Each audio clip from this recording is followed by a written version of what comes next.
ਰਾਜਨੀਤੀ ਸ਼ਾਸਤਰ ਦੇ ਵਿਸ਼ੇ ਦਾ ਅਧਿਐਨ ਪੰਜਾਬੀ ਮੀਡੀਅਮ ਰਾਹੀਂ ਕਰ ਰਹੇ ਸਾਰੇ ਵਿਦਿਆਰਥੀਆਂ ਦਾ ਮੈਂ doctor Joginder Singh, head department of political science, Akal degree college Mastuana ਸਾਹਿਬ, ਜ਼ਿਲ੍ਹਾ ਸੰਗਰੂਰ ਸਵਾਗਤ ਕਰਦਾ ਹਾਂ।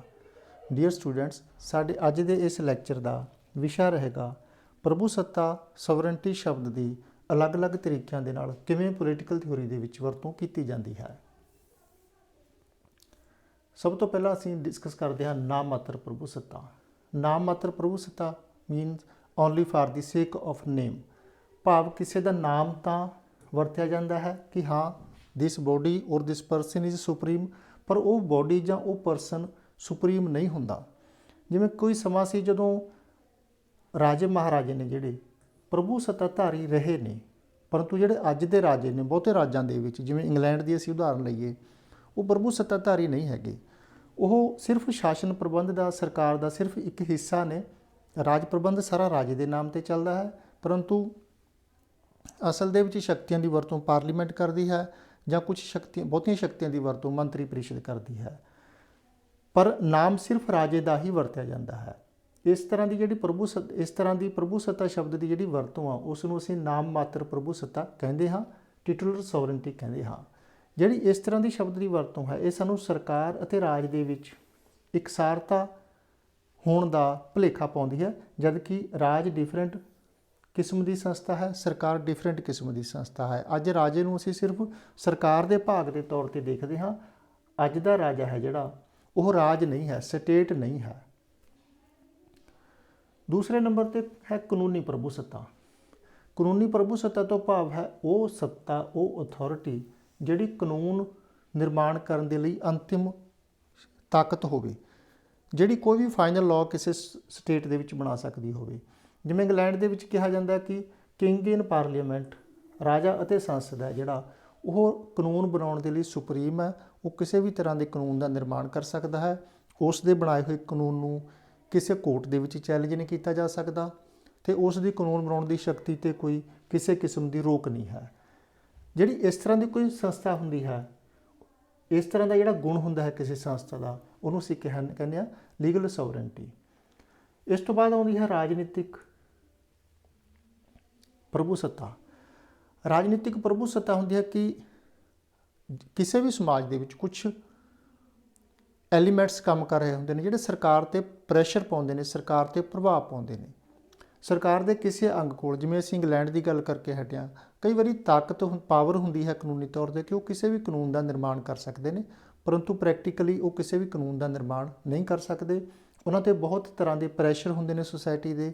ਜਿਹੜੇ ਉਹ ਪ੍ਰੈਸ਼ਰ ਨੇ, ਜਿਹੜੇ ਉਹ ਪ੍ਰਭਾਵ ਨੇ, ਉਹਨਾਂ ਨੂੰ ਅਸੀਂ ਕਹਿੰਦੇ ਹਾਂ ਰਾਜਨੀਤਿਕ ਪ੍ਰਭੂ ਸੱਤਾ।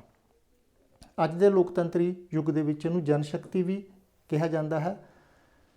ਆਮ ਲੋਕ ਨੇ ਜਿਹੜਾ ਇਸ ਦਾ ਪ੍ਰਗਟਾਵਾ ਚੋਣਾਂ ਸਮੇਂ ਕਰਦੇ ਨੇ, ਸੰਚਾਰ ਸਾਧਨਾਂ ਦੇ ਰਾਹੀਂ ਕਰਦੇ ਰਹਿੰਦੇ ਨੇ, ਕਿਉਂਕਿ ਕਈ ਵਾਰੀ ਇਹ ਹੁੰਦਾ ਹੈ ਕਿ ਕਾਨੂੰਨੀ ਤੌਰ 'ਤੇ ਕੋਈ ਸੰਸਥਾ ਅਧਿਕਾਰ ਰੱਖਦੀ ਹੈ ਕਿ ਕਿਸੇ ਵੀ ਤਰ੍ਹਾਂ ਦਾ ਕਾਨੂੰਨ ਬਣਾ ਸਕਦੀ ਹੈ, ਪਰੰਤੂ ਜੇ ਲੋਕ ਖੜੇ ਹੋ ਜਾਣ ਕਿ ਤੁਸੀਂ ਇਹ ਕਾਨੂੰਨ ਕਿਵੇਂ ਬਣਾਤਾ, ਸਾਨੂੰ ਤਾਂ ਇਹ ਪ੍ਰਵਾਹ ਨਹੀਂ ਹੈ, ਤਾਂ ਉਸ ਸੰਸਥਾ ਨੂੰ ਪਿੱਛੇ ਮੁੜਨਾ ਪੈਂਦਾ ਹੈ। ਦੁਨੀਆ ਦੇ ਸਾਰੇ ਹੀ ਡੈਮੋਕ੍ਰੈਟਿਕ ਰਾਜਾਂ ਦੇ ਵਿੱਚ ਇਹ ਅਕਸਰ ਹੁੰਦਾ ਰਹਿੰਦਾ ਹੈ। ਲੋਕ ਕਾਨੂੰਨਾਂ ਦੀ ਵਿਰੋਧਤਾ ਕਰਦੇ ਹਨ, ਸਰਕਾਰ ਨੂੰ ਪਿੱਛੇ ਹਟਣਾ ਪੈਂਦਾ ਹੈ ਜਦੋਂ ਕੋਈ ਸਰਕਾਰ ਨੇ ਕਾਨੂੰਨ ਮਨਮਰਜ਼ੀ ਦੇ ਨਾਲ ਕਿਸੇ ਵਰਗ ਦੇ ਖਿਲਾਫ ਬਣਾਇਆ ਹੋਵੇ। ਈਵਨ ਜਿਹੜੇ ਨਾਨ ਡੈਮੋਕ੍ਰੈਟਿਕ ਸਿਸਟਮਸ ਨੇ, ਜਿਵੇਂ ਆਜ਼ਾਦੀ ਤੋਂ ਪਹਿਲਾਂ ਭਾਰਤ ਦੇ ਲੋਕਾਂ ਨੇ ਕਾਨੂੰਨਾਂ ਦਾ ਵਿਰੋਧ ਕੀਤਾ, ਜਥੇਬੰਦਕ ਤੌਰ 'ਤੇ ਕੀਤਾ, ਰੌਲਟ ਐਕਟ ਦਾ ਵਿਰੋਧ ਕੀਤਾ, ਜਿਹਦੇ ਨਤੀਜੇ ਵਜੋਂ ਫਿਰ ਜਲਿਆਂਵਾਲੇ ਬਾਗ ਦਾ ਸਾਕਾ ਹੋਇਆ। ਜਿਹੜਾ ਇਸ ਤਰ੍ਹਾਂ ਲੋਕ ਇਕੱਠੇ ਹੋ ਕੇ ਕਾਨੂੰਨ ਦਾ ਵਿਰੋਧ ਕਰਦੇ ਨੇ, ਸਰਕਾਰ ਨੂੰ ਮਨਮਰਜ਼ੀ 'ਤੇ ਰੋਕ ਲਾਉਂਦੇ ਨੇ, ਉਸ ਨੂੰ ਕਿਹਾ ਜਾਂਦਾ ਹੈ ਰਾਜਨੀਤਿਕ ਪ੍ਰਭੂ ਸੱਤਾ।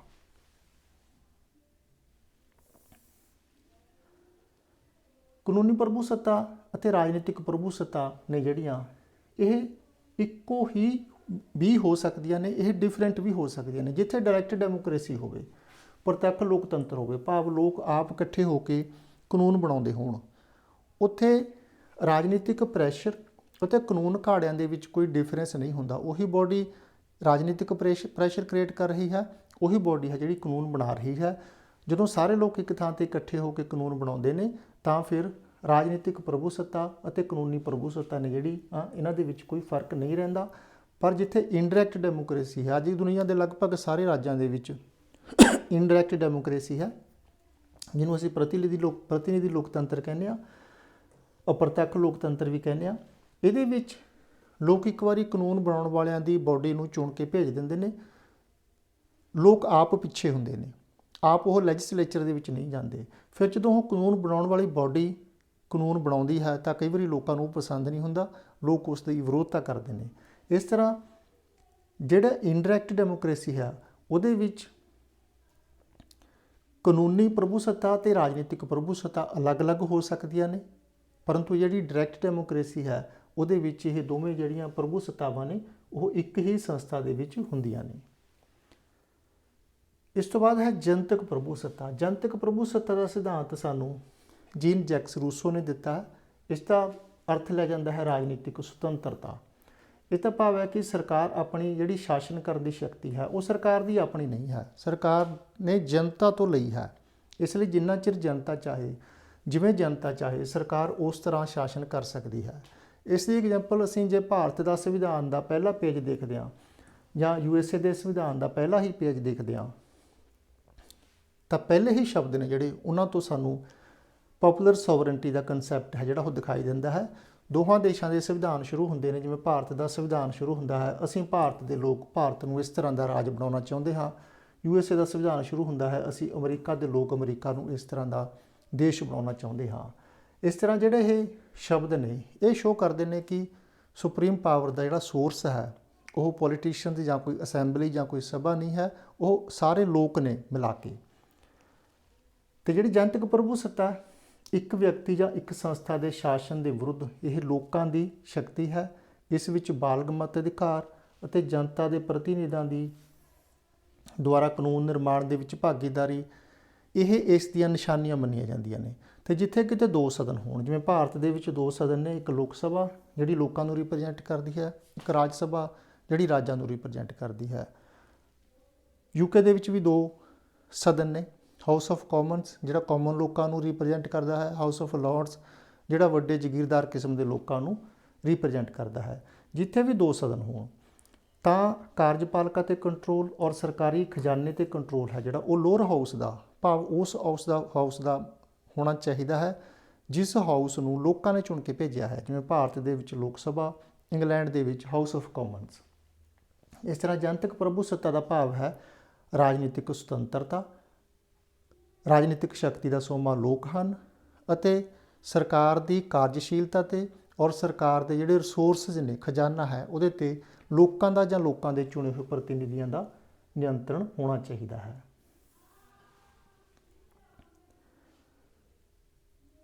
ਕਈ ਵਾਰੀ ਅਸੀਂ ਵਿਧਾਨਕ ਪ੍ਰਭੂਸੱਤਾ ਅਤੇ ਵਾਸਤਵਿਕ ਪ੍ਰਭੂਸੱਤਾ ਦੀ ਗੱਲ ਕਰਦੇ ਹਾਂ। ਇਹ ਜਿਹੜੀ ਵੰਡ ਹੈ ਇਸ ਆਧਾਰ 'ਤੇ ਹੈ ਕਿ ਪ੍ਰਭੂਸੱਤਾ ਦਾ ਸੋਮਾ ਕੀ ਹੈ, ਸੁਪਰੀਮ ਪਾਵਰ ਪ੍ਰਾਪਤ ਕਿੱਥੋਂ ਕੀਤੀ ਹੈ। ਵਿਧਾਨਕ ਪ੍ਰਭੂਸੱਤਾ ਉਸ ਪ੍ਰਭੂਸੱਤਾ ਨੂੰ ਕਿਹਾ ਜਾਂਦਾ ਹੈ ਜੋ ਰਾਜ ਦੇ ਕਾਨੂੰਨ ਦੁਆਰਾ ਪ੍ਰਦਾਨ ਕੀਤੀ ਗਈ ਹੋਵੇ। ਜਿਵੇਂ ਹੋ ਸਕਦਾ ਹੈ ਕਿਸੇ ਰਾਜ ਦਾ ਕਾਨੂੰਨ ਪਾਰਲੀਮੈਂਟ ਨੂੰ ਸੁਪਰੀਮ ਪਾਵਰ ਦਿੰਦਾ ਹੋਵੇ, ਹੋ ਸਕਦਾ ਹੈ ਕਿਸੇ ਰਾਜ ਦਾ ਕਾਨੂੰਨ ਰਾਜੇ ਨੂੰ ਜਾਂ ਰਾਸ਼ਟਰਪਤੀ ਨੂੰ ਸੁਪਰੀਮ ਪਾਵਰ ਦਿੰਦਾ ਹੋਵੇ।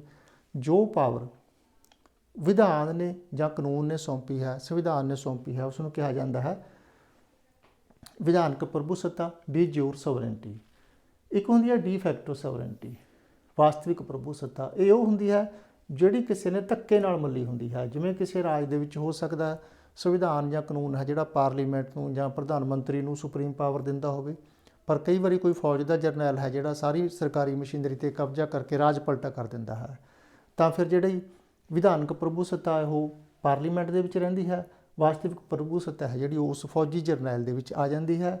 ਵਾਸਤਵਿਕ ਪ੍ਰਭੂਸੱਤਾ ਉਦੋਂ ਹੋਣ ਦੇ ਵਿੱਚ ਆਉਂਦੀ ਹੈ, ਉਦੋਂ ਵਿਧਾਨਕ ਪ੍ਰਭੂਸੱਤਾ ਤੋਂ ਡਿਫਰੈਂਟ ਹੁੰਦੀ ਹੈ ਜਦੋਂ ਕੋਈ ਕ੍ਰਾਂਤੀ ਹੋ ਕੇ ਹਟੀ ਹੋਵੇ ਜਾਂ ਕੋਈ ਰਾਜ ਪਲਟਾ ਹੋ ਕੇ ਹਟਿਆ ਹੋਵੇ। ਅਦਰਵਾਈਜ਼ ਇਹ ਦੋਨੇ ਜਿਹੜੀਆਂ ਪ੍ਰਭੂਸੱਤਾਵਾਂ ਨੇ ਇੱਕ ਹੀ ਸੰਸਥਾ ਦੇ ਵਿੱਚ ਹੁੰਦੀਆਂ ਨੇ।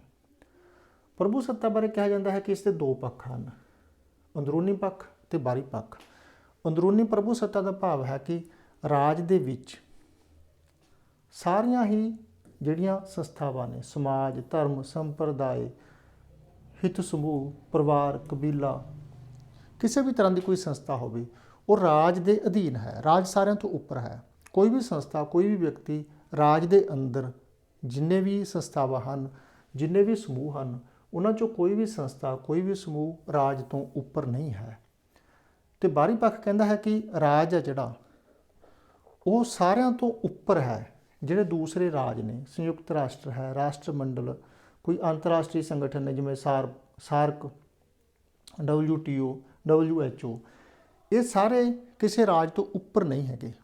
ਇਹ ਕਿਸੇ ਰਾਜ ਨੂੰ ਕੰਟਰੋਲ ਨਹੀਂ ਕਰ ਸਕਦੇ। ਸੁਪਰੀਮ ਪਾਵਰ ਹੈ ਜਿਹੜੀ ਉਹ ਰਾਜ ਕੋਲ ਹੀ ਹੈ। ਇਹਨਾਂ ਸੰਸਥਾਵਾਂ ਦੇ ਬਣਾਏ ਹੋਏ ਨਿਯਮ ਕਿਸੇ ਰਾਜ ਤੇ ਤਾਂ ਲਾਗੂ ਹੁੰਦੇ ਨੇ ਜੇ ਰਾਜ ਨੇ ਆਪਣੀ ਸਹਿਮਤੀ ਦਿੱਤੀ ਹੋਵੇ ਕਿ ਹਾਂ ਅਸੀਂ WHO ਦੇ ਜਿਹੜੇ ਨਿਯਮ ਨੇ ਇਸ ਹੱਦ ਤੱਕ ਮੰਨਣ ਦੇ ਲਈ ਤਿਆਰ ਹਾਂ, ਅਸੀਂ ਯੂਨਾਈਟਿਡ ਨੇਸ਼ਨ ਦੇ ਮੈਂਬਰ ਹਾਂ, ਅਸੀਂ ਯੂਨਾਈਟਿਡ ਨੇਸ਼ਨ ਦੇ ਨਿਯਮ ਇਸ ਹੱਦ ਤੱਕ ਮੰਨਣ ਦੇ ਲਈ ਤਿਆਰ ਹਾਂ। ਭਾਵ ਰਾਜ ਤੇ ਦੂਸਰੇ ਰਾਜ ਤੇ ਦੂਸਰੇ ਅੰਤਰਰਾਸ਼ਟਰੀ ਸੰਗਠਨ ਨੇ ਜਿਹੜੇ ਆਪਣੀ ਇੱਛਾ ਥੋਪ ਨਹੀਂ ਸਕਦੇ। ਇਸ ਨੂੰ ਬਾਹਰੀ ਪ੍ਰਭੂ ਸੱਤਾ ਕਿਹਾ ਜਾਂਦਾ ਹੈ ਜਾਂ ਪ੍ਰਭੂ ਸੱਤਾ ਦਾ ਬਾਹਰੀ ਪੱਖ ਕਿਹਾ ਜਾਂਦਾ ਹੈ। ਇਹ ਸੀ ਵੱਖੋ ਵੱਖਰੇ ਢੰਗ, ਵੱਖੋ ਵੱਖਰੇ ਤਰੀਕੇ ਜਿਨ੍ਹਾਂ ਦੇ ਨਾਲ ਪ੍ਰਭੂ ਸੱਤਾ ਦੇ ਸ਼ਬਦ ਦੀ ਵਰਤੋਂ ਕੀਤੀ ਜਾਂਦੀ ਹੈ। ਬਹੁਤ ਬਹੁਤ ਸ਼ੁਕਰੀਆ। Thank you.